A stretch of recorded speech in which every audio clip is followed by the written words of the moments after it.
localisé de manière double, à la fois à l'Institut Pasteur à Paris, que tout le monde connaît l'Institut Pasteur, mais aussi à l'hôpital Saint-Antoine. Alors, à l'Institut Pasteur, on fait de la recherche pour comprendre comment la maladie se déclenche, quels sont les mécanismes, comment on peut la traiter, comment on peut trouver des médicaments. Et puis à l'hôpital Saint-Antoine, on interagit avec les cliniciens, les médecins. On travaille en concert pour essayer de voir est-ce que les médicaments qu'on trouve dans la recherche sont vraiment bénéfiques chez les patients. Voilà. Donc je vais vous présenter les travaux de mon équipe, à Pasteur mais aussi à Saint-Antoine. Et auparavant, vous allez voir, je vais vous donner un aperçu sur la mucoviscidose. Qu'est-ce que c'est que la mucoviscidose, en essayant d'être le plus simple possible. Et puis, il y a un petit film que nous avons réalisé avec des chercheurs de l'INSERM, notamment, et à différents hôpitaux français qui travaillent sur la mucoviscidose. Ce film se veut être didactique, il va vous expliquer comment fonctionne la mucoviscidose. Mais auparavant, je vous donne donc un historique de cette pathologie. Alors, comme vous pouvez le voir, la mucoviscidose est une maladie génétique, donc elle se transmet, elle est héréditaire. Heureusement, tout le monde n'est pas forcément porteur des gènes défectueux de cette maladie. Alors, la mucoviscidose, elle touche principalement les poumons et le tube digestif. Elle est due à des mutations du canal CFTR. Alors, imaginez simplement nos cellules partout comme des petits ballons minuscules qu'on ne peut même pas voir à l'œil nu, on peut voir qu'au microscope. Ces petits ballons, qu'est-ce qu'on appelle les cellules, donc ils contiennent notre matériel génétique dans le noyau, mais ils contiennent des liquides qui régulent beaucoup de fonctions, qui ont beaucoup de rôles. Et par ailleurs, ces cellules, comme tous les ballons, elles sont entourées par des membranes, le ballon, c'est des cuirs qui entourent. Imaginez le cuir, c'est un peu la membrane de la cellule. Et cette membrane, elle contient des serrures. C'est des portes d'entrée qui permettent à la cellule, à l'intérieur de la cellule, de communiquer avec l'extérieur. Et donc, cette serrure, dans le cas de la mucoviscidose, mais dans le cas d'autres maladies, comme le cancer, il y a d'autres serrures. Donc, c'est ce qu'on appelle le canal CFTR, c'est la serrure qui joue un rôle important. Alors, en France, il y a 2 millions de personnes qui sont porteuses de mutations, porteuses saines de ces mutations. Ça veut dire que tous les gens qui ont des mutations n'ont pas forcément la maladie portent hein. En fait, il faut qu'il y ait une double mutation sur 2 branches de notre ADN. Quand il y a la mutation sur les 2 branches de l'ADN, là, on a la maladie. Si on a la mutation sur une seule branche de l'ADN, il n'y a pas de maladie. Mais on peut la transmettre à la descendance. Donc il y a 2 millions, c'est beaucoup, mais 2 millions, ça. Alors, la mutation, là on est un peu plus technique, mais la mutation la plus fréquente, parce que la serrure, donc il y a des mutations, en fait c'est des changements dans la structure infinie. Donc ces mutations, la plus fréquente, c'est ce qu'on appelle delta 508, et donc c'est elle qui cause beaucoup de dégâts chez les patients. On considère que 70 à 80% des malades à mucoviscidose en Europe sont porteuses de cette modification F508. Alors, qu'est-ce qui se passe là maintenant dans la pratique, dans les branches des patients, parce que la maladie touche essentiellement les branches, la trachée et le tube digestif. Dans les branches, par exemple, ce qui se passe la plupart du temps, c'est qu'il y a une déshydratation des voies respiratoires. Donc les branches des patients, les trachées, elles sont déshydratées, asséchées. Déjà en soi, ça provoque une inflammation parce que c'est pas normal que la branche doit être hydratée en permanence. Donc ça provoque une irritation, une inflammation, et surtout, on va voir après, la chose la plus importante, c'est qu'il y a l'épaississement du mucus. Alors c'est quoi le mucus? Le mucus, c'est, imaginez pas les branches, c'est comme des tuyaux qui doivent être lubrifiés à l'intérieur pour permettre la circulation des liquides, de plein de choses. Et ce mucus, non seulement il fluidifie les branches, mais aussi il protège les branches, parce que c'est une pellicule très très solide, il empêche les bactéries, les microbes, d'entrer dans l'organisme. Donc ça protège. Et en plus, ce mucus, il est fluide normalement, il permet le mouvement, il facilite le mouvement de ce qu'on appelle les cils vibratiles. Alors c'est quoi les cils vibratiles? Imaginez encore une fois les branches, donc avec ce mucus, et en dessous, il y a donc des petits bâtonnets qui bougent un peu les branches, enfin, les cils, un peu comme les cils qu'on a dans les yeux. Tous on a des cils. Alors les cils, on dit qu'on les maquille pour faire joli, surtout pour les femmes. Je veux pas être sexiste, mais peut-être maintenant il y a des hommes qui se maquillent les cils. Donc c'est pas, la nature n'a pas créé les cils pour la beauté, elle les a créés pour protéger les yeux. Hein, parce que si on n'a pas de cils, on s'infecterait en permanence et on aurait des particules et donc ça irriterait les yeux. Alors c'est la même chose dans les branches, ces cils, ils bougent tout le temps, ils bougent comme les cils des yeux et ils éliminent les microbes et plein de choses. Alors chez les patients atteints de mucoviscidose, on les verra tout à l'heure dans le film, ces cils ils sont bloqués. Ils ne peuvent pas bouger comme ils veulent, donc forcément les patients s'infectent. Donc vous voyez, donc tout ceci aboutit ici, là, aux poumons qui deviennent encombrés et ceci propice au développement des infections pulmonaires, surtout des bactéries, et donc des atteintes multiples. Donc, alors le mucus, je le répète, il protège, comme je viens d'expliquer, mais en plus, le mucus chez les patients atteints de mucoviscidose, contrairement à vous et moi, il n'est pas fin, parce qu'il doit être fin, il devient très épais, très visqueux. Les bactéries, elles rentrent là-dedans, elles s'abritent. Donc, comme ça, elles sont protégées contre les antibiotiques qu'on leur donne, contre l'immunité, de notre immunité. Donc, elles s'abritent, elles se multiplient et elles font des ravages. Voilà, ce film que je viens de parler, je le laisse parler à ma place. Grave, qui affecte principalement les poumons, mais également l'appareil digestif et génital, et dû à la présence d'un gène défectueux.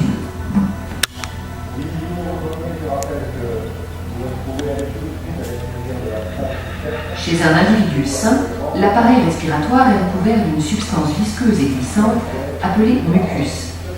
La fonction du mucus est de protéger et d'humidifier les voies respiratoires, facilitant les échanges gazeux entre l'air et le sang.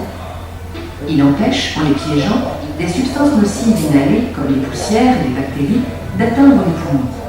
Ces corps étrangers sont évacués des bronches vers la gorge grâce au mouvement coordonné des cils tapissant la muqueuse des bronches sous le mucus.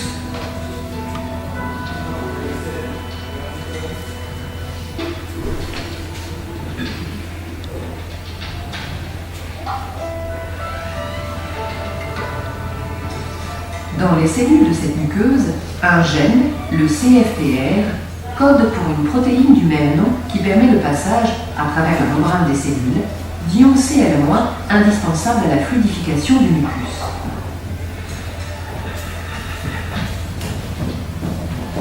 Chez les personnes atteintes de mucoviscidose, le gène CFTR est muté, entraînant une altération de la protéine CFTR. À cause de cette anomalie, les ions Cl- ne traversent plus correctement les membranes des cellules, causant une mauvaise hydratation du mucus qui, de ce fait, devient de plus en plus épais et visqueux. Il s'accumule dans les voies respiratoires et digestives. Le mouvement des cils se ralentissant, poussière et bactéries ne sont plus évacuées correctement.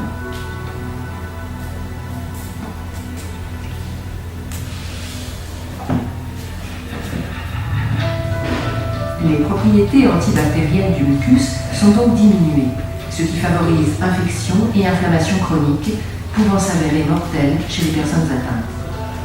Le mucus visqueux de l'appareil digestif empêche l'absorption des graisses, entraînant des problèmes de prise de poids.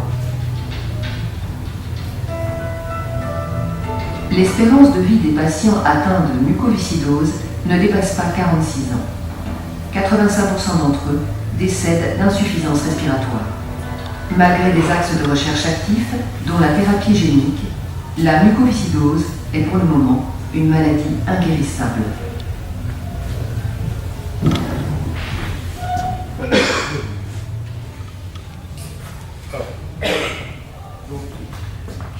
Vous l'avez entendu, la mucoviscidose est pour le moment, elle reste une maladie inguérissable.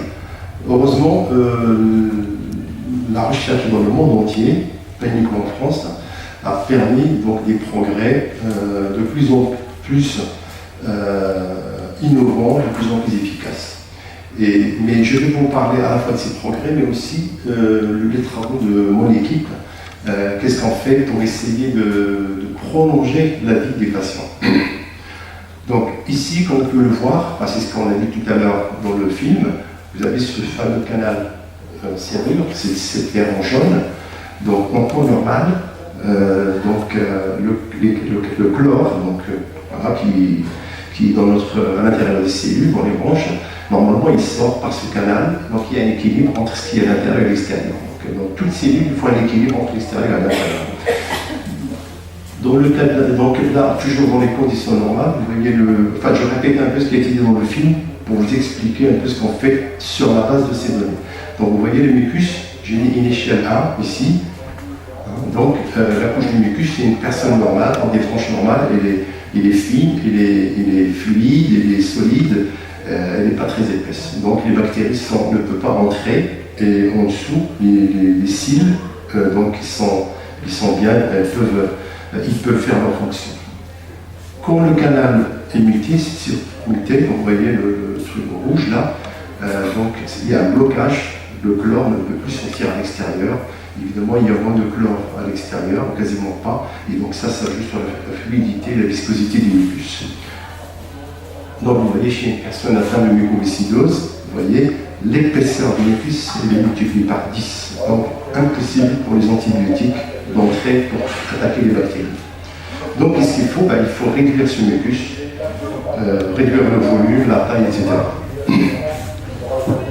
Alors donc voilà, les axes de recherche sur lesquels on travaille. D'abord, on travaille beaucoup sur le mucus. Donc vous voyez à gauche, dans une situation normale, le mucus en bleu, les bactéries en rouge. Donc il y a un équilibre entre la quantité de bactéries et la quantité de mucus, donc les bactéries sont éliminées. Et quand on traite une personne qui n'a pas de mucoviscidose, donc les antibiotiques, mais aussi les molécules que nous produisons, parce que nous avons des antibiotiques endogènes, naturels, que nous produisons en permanence, qui tuent les bactéries. Il n'y a pas que des antibiotiques qu'on achète à la pharmacie. Vous savez qu'on s'infecte en permanence et on ne se rend même pas compte qu'il y a des antibiotiques de notre corps qui tuent ces bactéries. Donc là, ça marche très bien. Par contre, chez une personne qui a beaucoup de mucus, comme dans le cas de la mucoviscidose, il y a aussi d'autres maladies. Autre que la mucoviscidose, il y a beaucoup de mucus épais, ce qu'on appelle les pneumopathies chroniques obstructives, qui est chez les patients gros fumeurs, et qui donc ils ont beaucoup de mucus et ils s'infectent également. Alors pour eux, il y a une solution simple, c'est d'arrêter de fumer. Bon. Donc vous voyez ici, les antibiotiques et les molécules de l'organisme ne peuvent plus arriver aux bactéries parce que le mucus est trop visqueux. Donc les bactéries persistent. Alors, bien sûr, les bactéries persistent, à la fois chez les patients atteints de mucoviscidose, dans les bronchites chroniques, mais dans d'autres maladies. Et à cela s'ajoute un problème que dont tout le monde a entendu parler, c'est la résistance aux antibiotiques. Tout le monde est au courant que c'est un grand fléau. À force d'utiliser des antibiotiques, les bactéries finissent par comprendre comment ça fonctionne, ces antibiotiques, elles développent des parades, et donc elles deviennent résistantes. Il y a des bactéries maintenant, on peut vraiment leur donner tout ce qu'on veut comme antibiotiques, et donc les bactéries persistent. On a eu à Cochin, dans les dernières années, 2 décès de gens qui étaient à l'étranger. Ils ont chopé, suite à une prothèse, c'est un idée d'avoir fait une prothèse dans l'étranger, ils ont chopé, parce que les normes d'hygiène pendant l'opération n'étaient pas respectées. Je ne dirais pas dans quel pays, parce que je ne suis pas comme ça. Et donc ils sont venus, au bout de quelques jours, ils ont eu des douleurs, donc fièvre, etc. Donc ils étaient le bloc opératoire, donc ils ont eu des antibiotiques. Aucun antibiotique n'a pu marcher. Donc ils ont ramené des bactéries qui résistaient à tous les antibiotiques. On considère que d'ici 2050, si on ne fait rien, il y aura 10 millions de morts dans le monde par an à cause de la résistance aux antibiotiques. Donc, plus que le cancer, plus que les autres maladies. Alors, donc ça veut dire qu'il y a un double challenge, à la fois lutter contre le mucus et lutter contre la résistance aux antibiotiques. Donc trouver des alternatives aux antibiotiques. Alors, donc, mais je reviens un petit peu à l'historique. il y a d'autres laboratoires dans le monde qui travaillent sur la thérapie génique. Vous savez, la thérapie génique, vous avez entendu parler, on remplace le gène. Et jusqu'à maintenant, pour la je ne pas très bien. Ensuite, il y a des boîtes pharmaceutiques qui travaillent sur la serrure CFTR. Là, il y a un médicament qui active cette serrure, qui est lourd. C'est l'ivacaftor, ça marche très très bien. Ça fait augmenter l'espérance de vie des patients. Mais, on va le voir après, ça ne concerne pas toutes les mutations de cette serrure CFTR. Ensuite, il faut réduire, et ça c'est les travaux de mon équipe, réduire et fluidifier la barrière du mucus dans les branches, parce que là, si on enlève le mucus, les antibiotiques peuvent marcher, parce qu'il y a encore, heureusement, des antibiotiques qui marchent très bien. Et puis, des nouvelles molécules capables de tuer les bactéries qui résistent à tous les antibiotiques, c'est les péptides antimicrobiens. Et donc, ce sujet-là est traité par plusieurs personnes de notre équipe, parmi lesquelles donc, il y a Florian Coste qui est derrière, je lui demande de se lever. Voilà. Voilà. Qui est donc c'est une jeune étudiante. C'est donc la fille d'Isabelle, qui se lève. Voilà.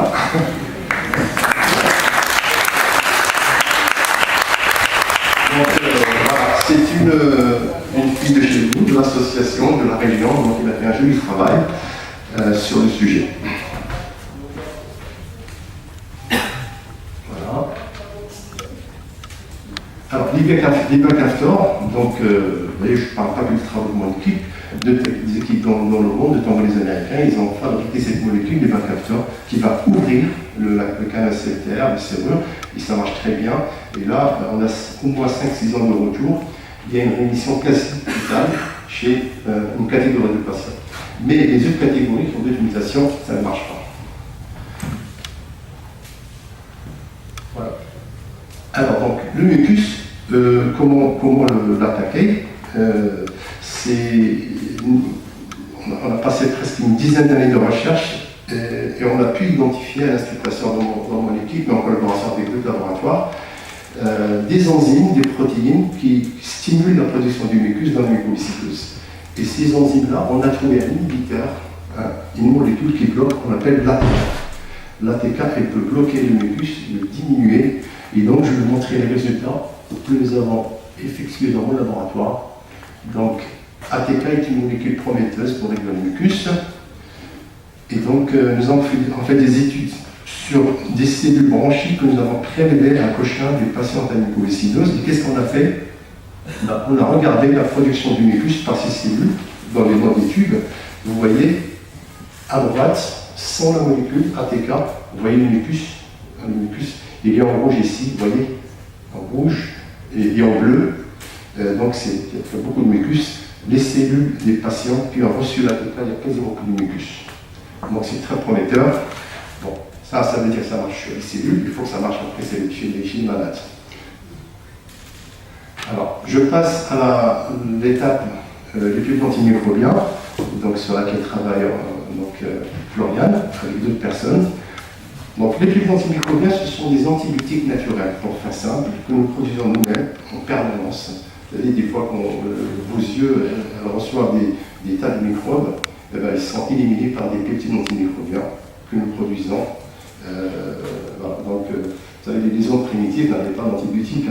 Ils ne mourraient pas forcément à 20 ans, à 30 ans. Alors, donc, dans des situations de contrôle, des témoins, vous voyez les bactéries qui se multiplient dans cette boîte. Quand on traite avec un peptide antimicrobien, donc un effet bactéricide modéré, et puis avec un autre peptide plus efficace, sur lequel travaille notamment Florian, ce qu'on appelle les 37, vous voyez, donc, ces deux mots-là, c'est l'une des bactéries qui infecte les patients à mucoviscidose, qui infecte les bronches, et il s'est parmi les bactéries impliquées dans la résistance, dans les infections nosocomiales. Vous connaissez, on va à l'hôpital, presque en bonne santé, pour une opération anodine, et puis des fois on part avec une bactérie qui résiste à tout. Alors, ce duo-là est maintenant dans les 3 bactéries mondialement répertoriées qui résistent le plus aux antibiotiques. Donc c'est vraiment une bactérie redoutable. Alors, heureusement, chez les personnes saines, qui n'ont pas de maladie, qui ne sont pas immunodéficientes, il n'y a aucun problème. Mais il suffit qu'on ait une faiblesse de notre défense, comme les gens qui ont le sida, les grands brûlés par exemple, ou les gens en chimiothérapie, il y a une baisse de l'immunité, donc ils s'attaquent plus facilement. Donc il faut qu'il y ait des antibiotiques qui puissent être efficaces. S'il n'y a pas d'antibiotiques, il faut des antibiotiques que nous produisons nous-mêmes, ce qu'on appelle les pulsions antimicrobiens. Alors, les pulsions antimicrobiens, comme je viens de le dire, nous le produisons naturellement. Et l'avantage, comme ça a été montré dans mon équipe par Regina, qui est donc une étudiante qui vient de l'Université catholique Saint-Joseph de Beyrouth, et donc il a montré que quand on met la bactérie Pseudomonas, on la prend des patients d'amucoviscidose, on la met dans des tubes, on met des antibiotiques, elle résistait à tous les antibiotiques.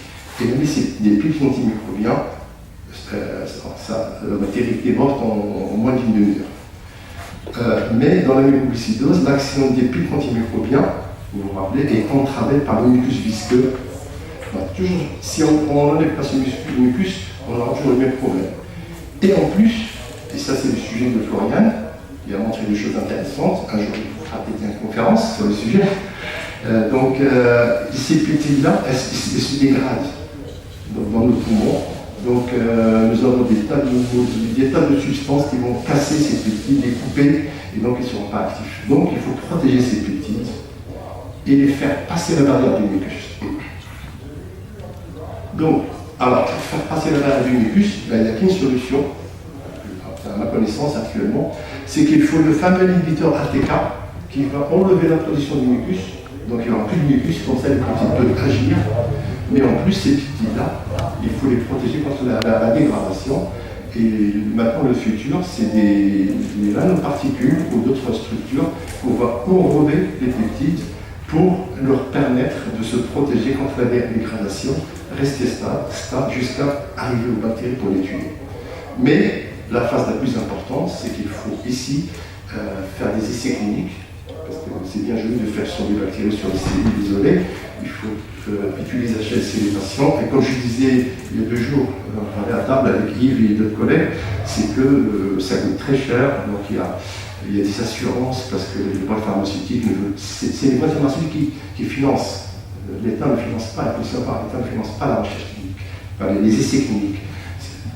Donc ça, c'est les boîtes pharmaceutiques, parce que c'est elles qui vont vendre les médicaments plus tard, et donc elles payent beaucoup pour les assurances, pour la sélection des malades, pour les frais, pour plein de choses. À la fin, le médicament, il coûte très très cher. Par exemple, l'Ivacaftor, je vais montrer, vous savez combien ça coûte? 170 000 € par an par patient. Pour les patients d'amucoviscidose. Heureusement, pour le moment, l'assurance maladie a accepté le remboursement. Il y a des négociations avec le fabricant de ce médicament pour laisser le prix. Alors, donc, pour être un peu plus optimiste, vous voyez l'espérance de vie de 1940 jusqu'à 2010. Ça, c'est l'espérance de vie. Vous voyez, les enfants, ils mouraient à l'âge de 6. Ici, c'est les années, 0, 10 ans, 20, 30, 40 ans. Les enfants, ils mouraient à l'âge de 6 mois, 1 an, 2 ans, 1940, 60. Et donc là, on arrive à l'âge de presque 40 ans. Et l'espérance de vie continue à augmenter avec différents traitements. Et on espère qu'avec les nouvelles molécules, les fibres antimicrobiens et l'ATK par exemple, on augmentera encore plus l'espérance de vie. Alors pour parler argent, c'est juste dire, la recherche ça coûte cher. Budget moyen nécessaire pour une équipe de taille moyenne, comme la nôtre, 15 personnes. Donc c'est 100 000 € par an, sans les salaires, sans les équipements qui coûtent très cher, jusqu'à 20 000 € par machine, par beaucoup plus. Et puis souvent il y a des dépenses imprévues en cours de route. Du coup, il faut trouver l'argent pour pallier à ces dépenses imprévues. Et alors, par exemple, en 2017-2018, l'arrivée des fonds de chez nous ont donné une bouffée d'air, une bouffée d'oxygène à notre équipe, parce que ça a représenté presque entre 10 à 15% du budget annuel de l'équipe. Et ça, des fois, à la fin de l'année budgétaire, s'il me manque 2-3 mois, on est bloqué. Par exemple, les stagiaires, quand ils arrivent, à nouveau, s'il n'y a plus d'argent, ils vont tourner en rond, ils ne sauront pas quoi faire s'il n'y a pas d'argent pour fonctionner. Et quand je dis l'argent, là, ce n'est pas les équipements, mais les salaires, c'est les produits chimiques, c'est plein de choses à acheter. Donc, les financements essentiels pour les salaires sont assurés par l'Institut Pasteur, par l'INSERM, par les hôpitaux de la région parisienne.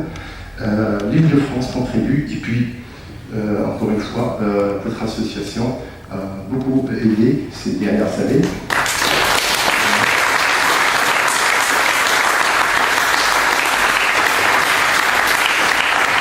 Alors, il y avait l'an dernier une conférence des grands donateurs à l'Institut Pasteur. Chaque année, ils invitent 3 ou 4 chercheurs pour parler de leur sujet de recherche, pour permettre d'apporter des dons. Et donc, il y avait des gens d'EDF, Total, des grandes entreprises.